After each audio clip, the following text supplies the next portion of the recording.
సినిమాలో ఈయన వచ్చేసి నేషనల్ సెక్యూరిటీకి సంబంధించిన ఒక ఇంటెలిజెన్స్ ఆఫీసర్ అండి. సో ఒక సెంట్రల్ దగ్గర డిపార్ట్మెంట్లో పనిచేసే ఎంప్లాయ్.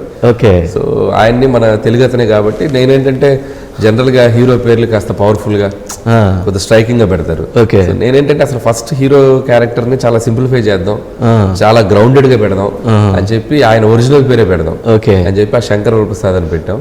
టైటిల్ కూడా మనం పిలుచుకోవడానికి ఈజీగా ఉంటుంది. మన శేఖర్ అరే మన శేఖర్ ఇట్లా పిలుచుకుంటాం కదా. ఓకే. మన శంకర్ ఓన్ చేసుకోవడానికి కూడా ఉంటది అని చెప్పి పెట్టాం. అంటే ఆ జనరల్ గా శంకర్ వరప్రసాద్ అని పెట్టడం ఒక థీమ్, కానీ దాంట్లో మన అని యాడ్ చేశారు. అంటే మన అంటే అది నా అంటే ఏంటి దాని థీమ్ ఏంటి అంటే ఆ క్యారెక్టర్ ఆడియన్స్ కూడా ఓన్ చేసుకోవడానికి ఎక్కువ ఛాన్సెస్ ఉంటాయని టైటిల్ అలా పెట్టామండి. ఓకే.